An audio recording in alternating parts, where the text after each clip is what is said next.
ओम नमो भगवते वासुदेवाय।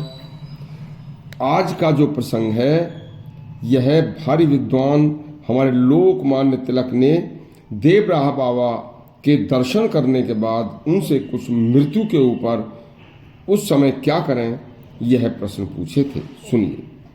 एक बार लोकमान्य तिलक देवराहा बाबा के दर्शन करने तथा अपने मन में उपजी मृत्यु के समय क्या करना चाहिए इस जिज्ञासा का उत्तर जानने के लिए देवराहा बाबा के पास वृंदावन गए थे।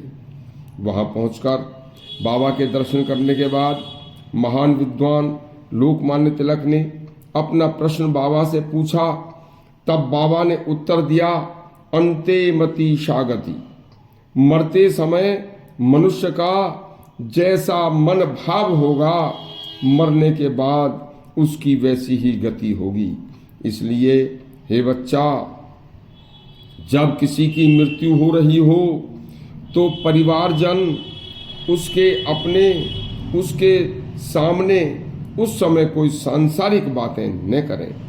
यदि मरने वाला अग्निहोत्री मनुष्य है तो मनुष्य उसको मृत्यु काल में उसे वेद मंत्र सुनावे। यदि ब्रह्मवेत्ता पुरुष है तो उसे तैत्तिरीय उपनिषद के ब्रह्मविदाप्नोति परम आदि मंत्रों का उच्चारण करें।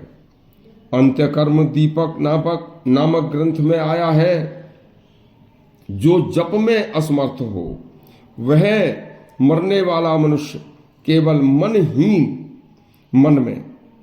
मन में भगवान विष्णु, श्री कृष्ण, श्री राम या शिव का सहस्त्र नाम का श्रवण करे। यदि कुछ भी न कर सके तो केवल भगवान नाम का कीर्तन ही श्रवण करे, क्योंकि मनुष्य क्रतुमय है। इस लोक में देखिए, जिस मनुष्य का जिस प्रकार क्रतु अर्थात भाव संकल्प रहता है वह मरने के बाद उसकी वैसी ही गति होती है। श्रीमद् भगवद गीता में आया है कि मनुष्य के अंतिम समय में भगवत स्मरण की व्यवस्था हर व्यक्ति के समक्ष जरूर होनी चाहिए। महर्षि गौतम के पितृमेध सूत्र में लिखा है कि माता पिता या गुरु की मृत्यु काल के समय मरणासन्न व्यक्ति को वेद आदि का अंतिम मंत्र उच्चारण करके सुनाना चाहिए। मरने वाले के दक्षिण कान में एक सामवेद का मंत्र सुनाना चाहिए।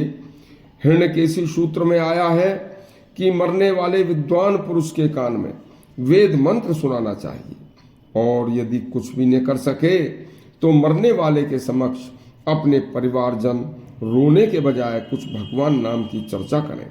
उस समय जोर जोर से भगवान नाम पुकार का माहौल को भक्तिमय बना दें। मरते समय करने का जो कार्य है वो लोकमान्य तिलक को कितना ऐसा सुनाया, यह सुंदर वृत्तांत भगवान देवराहा ने सुनाया था। यदि आगे भी सभी यह ऐसे वृत्तांत सभी के लिए कल्याणकारी है। आगे भी ऐसे अच्छे वृत्तांत सुनने के लिए हमारा चैनल सब्सक्राइब करें और घंटी दबाएं। धन्यवाद।